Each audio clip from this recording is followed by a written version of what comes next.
everybody. It's 9 o'clock. It's me and Mr. Brian Drew. We're with you again to talk about what we expected really to be the Illinois Supreme Court ruling today. We'll go over a few things with you.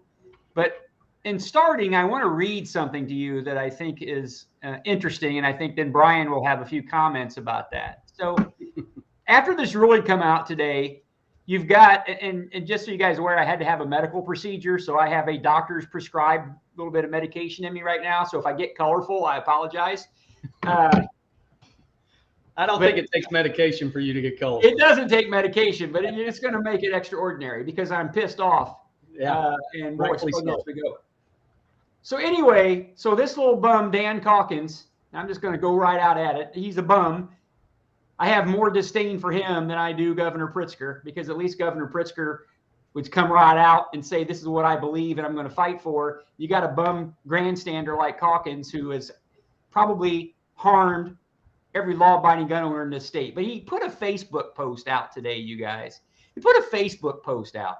And I'm going to not read the whole crap, but I'm going to read the end to you, okay?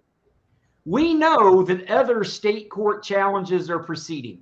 They're talking about us, okay?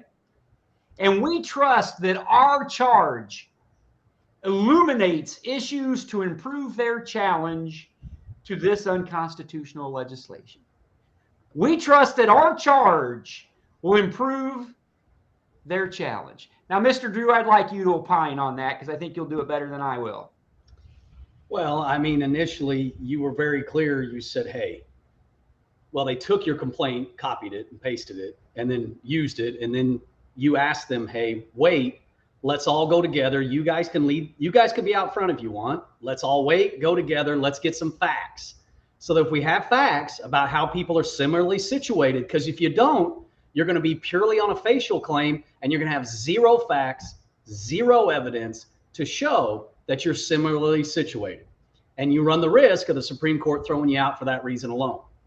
That was exactly what you said. You asked them multiple times not to do that. They went forward with it, went ahead, and they lost on almost that exact grounds. I'm not happy they lost, and I know you're not happy they lost. But the frustrating part is that claim now becomes, well, it now puts the Supreme Court in the position where they could tell you and I, when it comes our time to head up there, we're not even going to take it. We've ruled on it. We don't care what you say. Now, we're going to try. I think you've got some great insight and some great ways to try to get around that. And we're going to fight like hell to do it. But it does place us in a position where the automatic going up doesn't happen. It's now in their discretion. And I don't like the idea of leaving that issue in the discretion of the Supreme Court of whether or not to hear it, because from the rulings they've made so far, they're not terribly inclined not to grant about anything the governor and the legislature wants at this point. So exactly. And that was very professionally put. I'm going to color it up a little bit. How many times did we come on here, Brian and I, and tell all of you that this is exactly how Dan Caulkins is going to screw this case up? If he goes forward with no discovery, no facts, he's going to lose because the Supreme Court's going to say you can't meet your burden of proof that your clients are similarly situated to the exempt classes. Remember me saying that? I said it over and over and over. And guess what the Illinois Supreme Court said today? They said, Dan Caulkins, you lose because you didn't satisfy your burden of proof to show that you're similarly situated to the exempt class. No shit. Because you didn't do any discovery. You can't do it without discovery. And that's why when the governor, and again, I'm not criticizing the governor or the attorney general because I'd have done the same thing. When they came to us wanting us to run to the Supreme Court, I said, I don't think so, Scooter. It ain't going to happen because I know I'm going to lose. And so what they do, they're like, oh, okay, we'll go see Dan Caulkins, Super Dan. And they laughed all the way to the Supreme Court with that guy because they know they had him. Now, I'm going to assume that Dan Caulkins is just stupid. I'm not going to assume what other people assume is that he's crooked, because there's a lot of people saying it, and I'm not saying it. I'm just going to assume he's stupid. But whatever reason, he did everything that had to be done to lose this case. He did it perfectly. If you read the opinion of the Illinois Supreme Court, now keep in mind, this was a 4-3 decision. So there were 3 justices that didn't agree with they saying that this law is constitutional. They didn't for a couple of different reasons, but there were 3 of them. We only needed 4. Just think what we could have done if we would actually had a case. We would have done some work, which is what we have always wanted to do, because we knew that that's what had to be done to win this case. Okay? So that's what they said. They said that the law, they really reversed the decision of the Macon County judge that found the law was unconstitutional. They reversed it. And they said, if you read it, it's because Dan failed. I don't have it in front of me, but it said Dan failed to put his burden forth that they were similarly situated, which means how are you the same as the exempt categories? Because if you're the same as the exempt categories, then the law is unconstitutional. But you have to prove that, you guys. You can't just say it. You have to prove it. Because the presumption's in favor of the government. And they had nothing, had 0. And that's why the Supreme Court said that they lose. Now, there's a couple of things worth noting about this. Remember the issue, one of the bigger issues that I've told you all along that's bigger than this gun case. The procedural gamesmanship of how they pass these laws, the gut and replace, the 3 readings rule. 2 of the Supreme Court justices brought that issue up in their dissent and said they wanted that issue dealt with. But you know why they couldn't deal with it? Because Dan Caulkins didn't take it up on appeal. He waived it. They put in there, you failed to preserve that issue for us to hear because you didn't do it right. If he would have taken the 3 readings clause up, which I also begged them to do, we might have won, right, Brian? We might have won that issue. Yeah, we had 2 judges for certain. Go ahead, Brian. Go ahead. Yeah, we had 2 judges that were for it, and the majority, which the 4 of them, in their conclusion, and this is their quote: "Third, we hold plaintiff's failure to cross appeal from the denial of relief under count 2, that was the 3 readings rule, bars them from renewing their 3 readings claim here." Period. So they went, we're not even considering that. And 2 of the justices, Justice White and Justice Overstreet, hammered that and said, we don't even need to get into equal protection because this has been going on forever. The legislature violates the Constitution, and we as the Supreme Court have a paramount right and obligation to force people to abide by the Constitution. But they said, well, the majority said, well, it doesn't matter because he didn't bring that to us, so we can't review it. All right. I'm going to read this. I'm going to read this because Cody just did a good job, Cody. He put the main part. We hold that the exemptions neither deny equal protection or constitute special legislation because plaintiffs have not sufficiently alleged that they are similarly situated to and treated differently from the exempt class. What that means right there in English, you didn't do any discovery. Then it says, second, plaintiffs expressly waived in the circuit court any independent claim that the restrictions impermissibly infringe on Second Amendment. True. Thirdly, plaintiffs failed to cross appeal is a jurisdictional bar to renewing their 3 readings claim. Guys, I can tell you what, I have met a lot of attorneys in my life, probably not many as Brian. I've never seen anybody give a perfect storm of bad lawyering than what I've seen right here.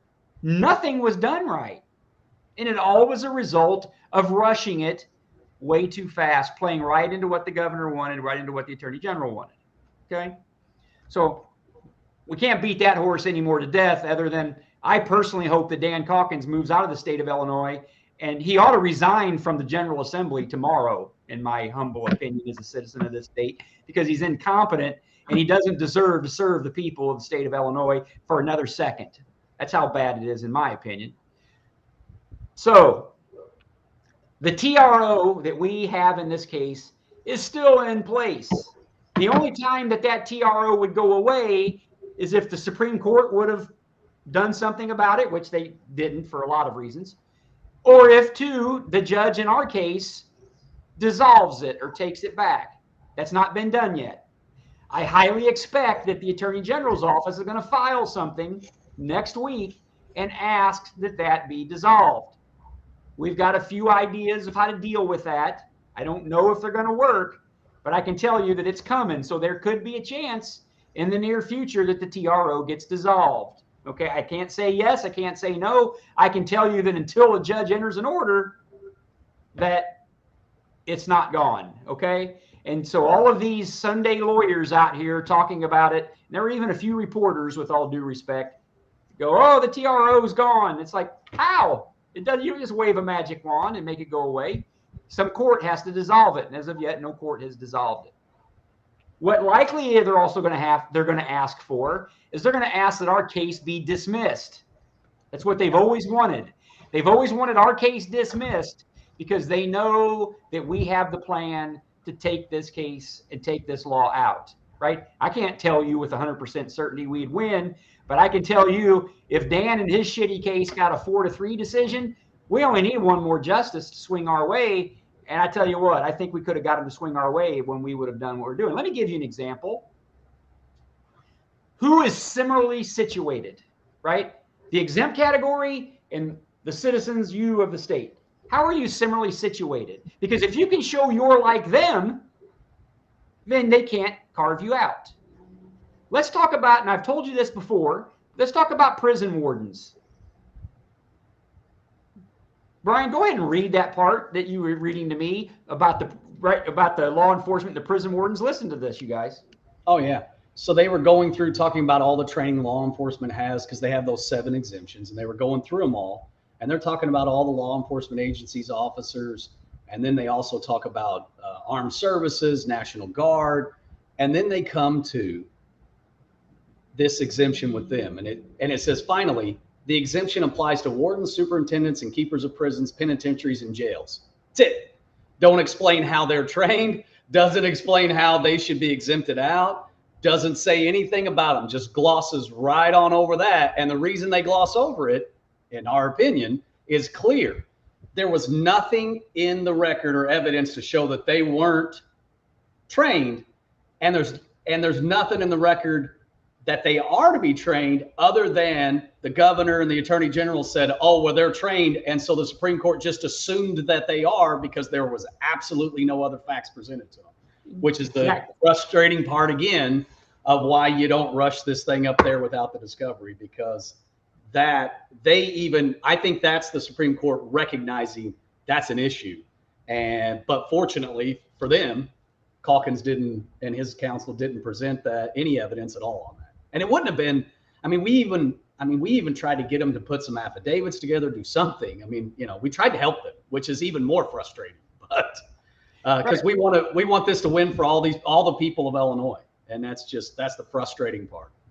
Exactly. And well said, Brian, because they glossed over, they were always going to give the governor the benefit of the doubt, right? Always going to give him the benefit of the doubt. So when they're in there saying, oh, they're trained, are they?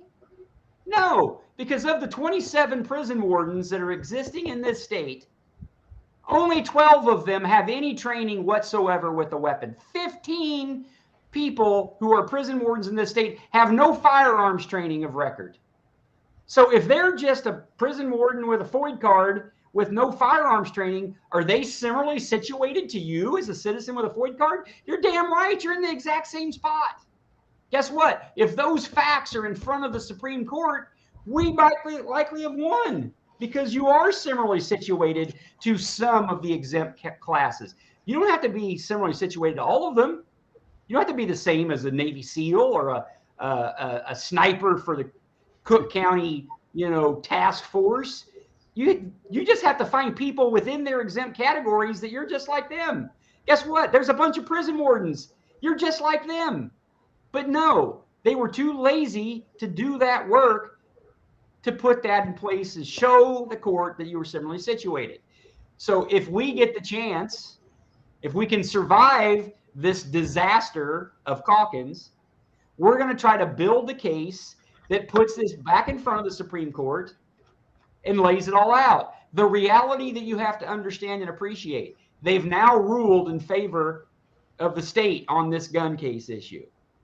And you're going to have to recognize we're going to try to go back there in less than 6 months and say you were wrong before. We're not going to really say you're wrong. We're going to say you didn't have a complete record, right? So here's better facts for you, and you need to revisit this. But it's a tall order to go back and try to take a second swing at the apple, because that crap that Dan Caulkins wrote on his Facebook, maybe we illuminated the way for you. You didn't illuminate shit, because what happened is what we told you was going to happen, and all you've done is cause problems for us. You didn't illuminate anything. It's just ridiculous they would even say that. It's a slap in the face. So, and Tom, the information about the level of training or lack of training for the wardens of the prisons, where did we get that from? A subpoena, discovery, which, I know we're harping on it, hammering on it, but that's what's so frustrating.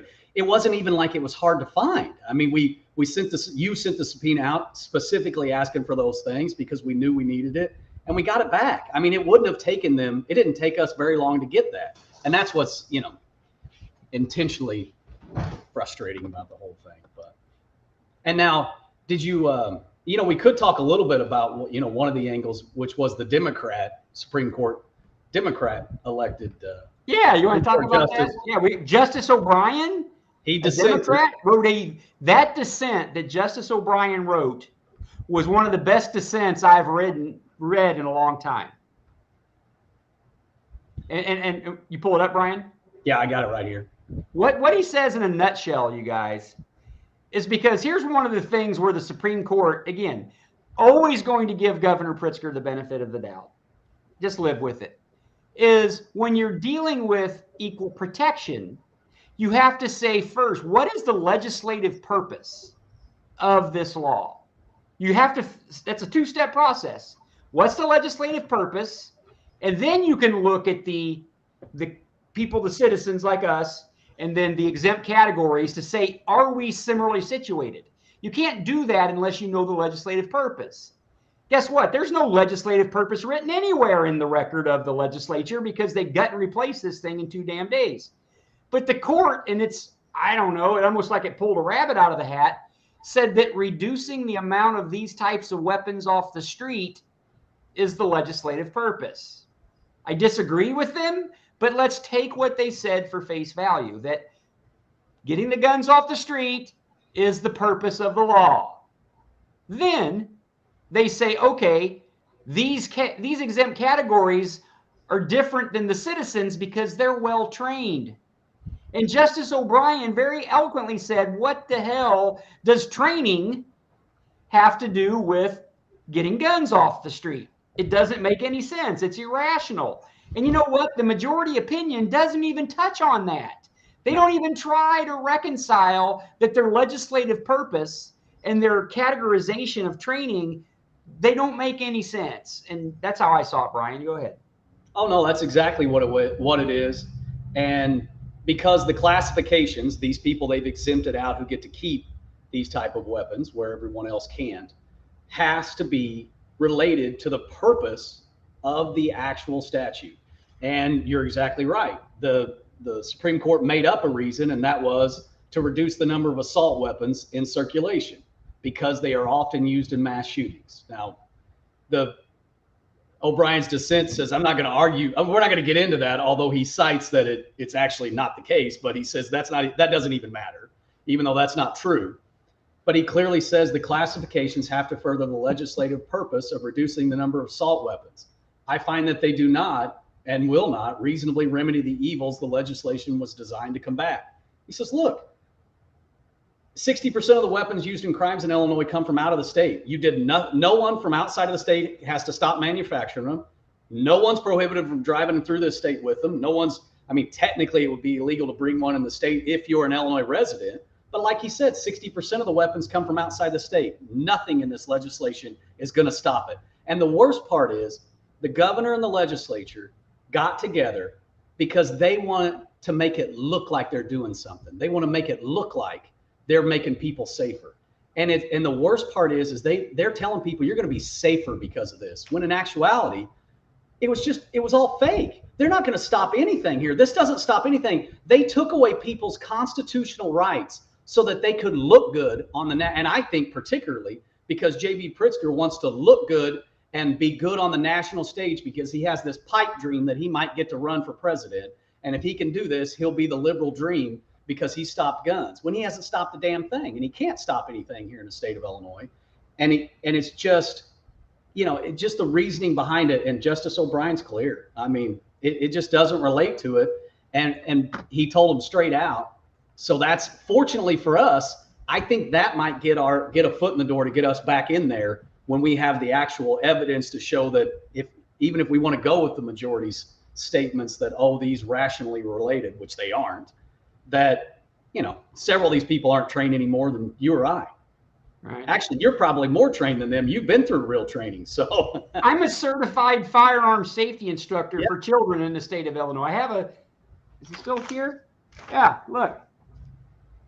I've got a card and a patch. I can teach children how to handle weapons. But that Barney Fife warden that doesn't have any training is more qualified than I am. Samuel makes a good point. He says, what reason would the court have to relitigate the case? They can just say it's already been decided. That's a possibility, Samuel. We're going to argue that there's still things to be resolved here, but I guarantee you, that's it's a good point you bring. They're going to argue this has already been decided. It's over. This case needs to go away. That's what the governor and the attorney general are going to argue. And we're going to have to argue that it's not for some of the reasons we've been talking about here.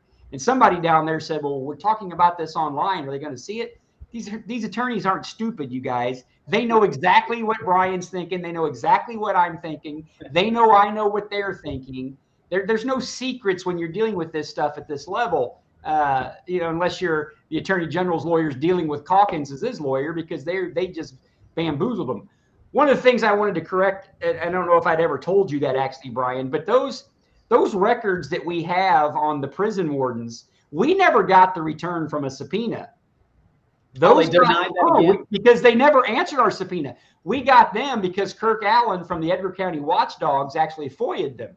Okay. And Kirk got an answer to the FOIA, and that information then he forwarded on and sent it to me. So as of yet, they still haven't answered any of our discovery because they got the court successfully to just say, we're going to wait and see what happens before that proceeded. So yeah, that came from a FOIA from Kirk. It didn't come from our subpoena. I don't think I ever told you that. That's all right. No, but in all honesty, though, when you look at this, it's why they wanted this never to see the inside of a courtroom, because they know they violated the 3 readings rule, and it violates the Constitution. And very importantly, and we haven't touched on this, the Overstreet dissent that he concurred in, they very specifically talk about that. And the big thing you and I have talked about all along, that the Speaker of the House and the President of the Senate have these obligations to uphold the Constitution, and they've taken an oath to do that, and clearly violated that oath. And they said, look, as the Supreme Court, we have an obligation to stop this. And specifically, they actually cited Judge Vaughn's in our case, the accuracy firearms case in the 5th District, cited him and said, allowing lawmakers to continue to ignore constitutional mandates under the Enrolled Bill Doctrine, knowing full well the constitutional requirements were not met, belittles the language of the oaths, ignores the need for transparency in government, and underlines the language of this state's Constitution. I mean, you can't say it any better than Judge Vaughn said it in the appellate court in our case. Nope. And that's the frustrating part, because we have that issue. We're taking that issue all the way up, and to just ignore it is frustrating. But yeah. I guess procedurally, though, we probably should tell people, I mean, expect next week we're going to get our motions to dismiss, a motion to dissolve the TRO based on the Supreme Court's recent ruling. That'll come. I would imagine they're working on it this weekend to get it to us next week. I can't imagine they're going to wait long to get it to us. Nope, I agree. And, that stuff could happen. We told you guys that all along. Our worst case scenario could be that this all disintegrates. And when that happens, I hope all of you call Mr. Caulkins and tell him how pleased you are. Because it's 100%, not 99.9, 100% his doings. He copy and pasted your lawsuit. He didn't do anything. He copied and pasted it verbatim. filed it in Macon County, got a ruling out of Macon County, not because of any work that they did, because they had to follow the accuracy firearms ruling. Didn't do any work, no discovery, no effort to build a record, to build a case, to show the Supreme Court of Illinois, you cannot agree with the governor under any set of facts because these reasons why. He didn't do any of that. He ran up there with no record, with conjecture and bullshit, and the Supreme Court ruled against him because he couldn't satisfy his burden of proof. It was on Dan. It was his burden to prove the things that he needed to prove, and he couldn't prove them because he didn't do any work. That's the truth, right? So while I'm disappointed in the Supreme Court's opinion, and I think they made some errors in their reasoning, I understand in part why they did what they did, because Dan didn't have any facts. Not one damn fact. And I begged and pleaded with them. I said, you want to be the glory child? Step out front and we'll all run this case together. You want to be big boy? I don't care. I never cared about that. Oh, no. We're going to run to the Supreme Court now. We're going to fight for you. It's like, no. And every law-abiding gun owner or citizen in this state just got screwed over because of Dan. And I'm pissed off about it.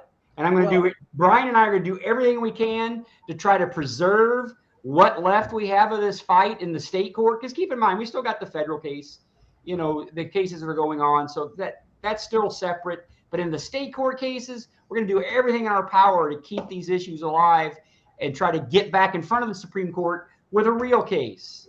Can we do it, guys? I don't know if we can do it or not. We're going to try if we can. But if we're not successful, I wanted you to know why. And sorry, that's my colorful version, Brian. Go ahead. I don't know. And you know, the thing is what we talked about all along early on. The reason the discovery is so important is precisely what they talk about in the dissent. That, you know, these lawmakers take an oath of office to support the Constitution. And when the Speaker of the House and the President of the Senate affix their name to this, they're taking an oath that says we have followed the Constitution. And we were going to put them in a deposition, sit them down and say, you knew it, didn't you? And put them under oath. And they haven't answered our complaint. They're fighting like hell to not answer our complaint, to not answer our discovery, and to never get in a deposition, because they know if they do, they lied one time or the other, and they're going to have to pick which time it is. Either it was when they certified it, and it's clear. I don't think they can say anything else. And the bad thing is now, with what the procedure we're in, had we all waited, we'd have got to do that discovery, and we'd have guaranteed got that. But, you know, the hopefulness is that we can, because we're going to work very hard at it. We're going to get after it. But I think we're going to do everything we can to keep this going. And I think we have a couple unique legal arguments and issues that I think should carry us on to the Supreme Court again because of a different type of claim that we're now going to make in the matter in which we're making it. So we're still going to try and fight to get there. But it's hold on a second. I don't know who this bum over here is. We're paying you for this, and you aren't doing anything but watching everyone else's cases. I don't know if he's talking to us or not, but you call me back yourself, and we'll have a little talk about that. We're not watching everybody else's cases. Our case got set to the sideline because of the other case. We continued to try to push our case while their case was going to the Supreme Court, and the court said we couldn't proceed. So don't tell me we're sitting here waiting, not doing anything, watching everybody else's cases. The court put our case on the sideline. So don't run your gums over there. You don't know what you're talking about.